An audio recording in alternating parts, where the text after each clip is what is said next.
My name is Chris Jordan, and I'm a luxury real estate agent here in New York City, and I help buyers navigate the Manhattan and Brooklyn luxury real estate market. And sometimes buyers are surprised when I tell them renting might be more beneficial than buying. In this video, I'm going to go over 4 scenarios where renting makes much more sense than buying right here in the luxury market in New York City. Scenario number 1, short time horizon. When I speak to buyers and they're trying to decide between renting and buying, one of the first questions I ask them is how long are they planning to hold? If you plan to live in New York for less than 5 years, sometimes buying can be risky, right?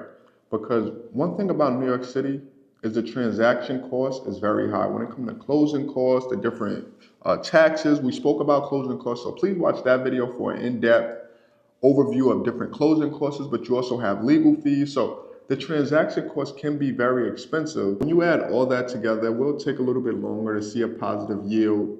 So I always tell people, if you plan on staying in New York City short term, you may want to consider renting. Number 2, high opportunity cost of buying real estate in the luxury market in New York City requires a significant amount of upfront capital. For example, if you're purchasing a $2 million condo, you put 20% down, you're going to have a $400,000 down payment. You have closing costs like we spoke about in number 1. And then just like we spoke about in some of our co-op versus condo buildings, some buildings are going to require you to show post-closing liquidity. So all in, you can be paying up to $700,000 to close on a $2 million condo. Now, this is going to be a lot what I like to do in these videos. I'm really just talking on camera about conversations I have with buyers. So what I see a lot is some buyers prefer to keep that money in another opportunity and come back to real estate, purchasing real estate down the line at a different time. 3, you are still learning the New York City market. And one of the most important ones, because what I see a lot, right, we have trendy neighborhoods and we have neighborhoods that a lot of people know. But sometimes, and this is why I tried to start the neighborhood guide, just so I can give people the feel, the energy, and what the neighborhood brings. Because what I see a lot, sometimes a buyer would tell me they want to live in Tribeca because Tribeca is Tribeca. But what they were actually looking for was the energy of the West Village, right? So you always have to know what a neighborhood brings, because that's very, very important.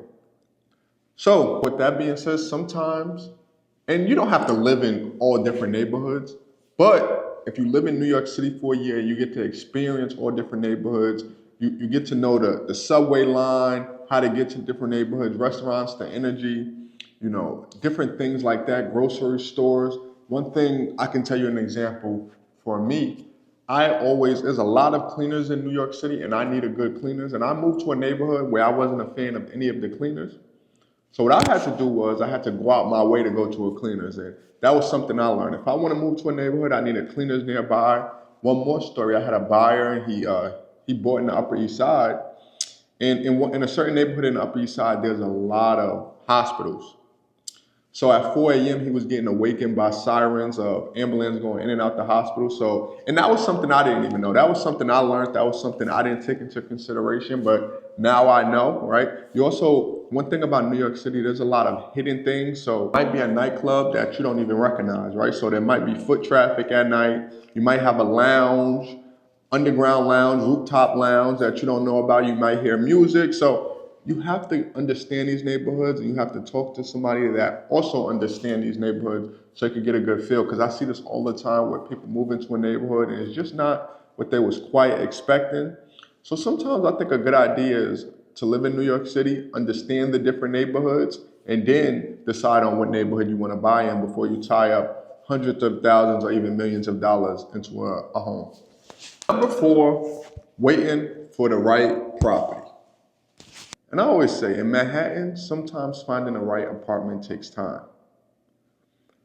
If you go into a search and you write down everything you're looking for, now whoever you're working with should definitely tell you if it's realistic or not. I know some people want unrealistic things, and sometimes they don't know, right? But if you want a certain thing, a certain layout, and that's what you go into the search with, I wouldn't rush the process. Sometimes it's better off, again, renting and still going on your search and finding the right apartment. Sometimes timing can be wrong, right? If you're looking for an apartment, let's say you move into Manhattan or Brooklyn or New York City in the fall, and you can't find the right apartment in the fall, A pro tip, more units come on the market in the spring. So maybe you want to rent and wait until the spring, right? There's a lot of things to incorporate into a search. I wouldn't really put a 2-month or a 3-month time frame on it, because that's how you make bad decisions. I always tell buyers, even if you're going into something you're looking for an investment, if you're staying in that home, when you walk in, you'll know if that home's for you, right? So make sure your purchase, you know it's for you and you're happy with it, and it's something that you're going to be proud of, and it's not something you rush just because you was running out of time. I hope these 4 scenarios really helped you. There's a lot more scenarios, right? But I just want to make this video quick and short. I didn't want to hold you guys up too long. If you stayed to the end of the video, thank you for watching. My name is Chris Jordan. I'm a luxury real estate agent here in New York City. If you have any questions about the real estate market, you can always shoot me an email here. Other than that, if you watch this video, please watch the next video, and I'll see you on the next one.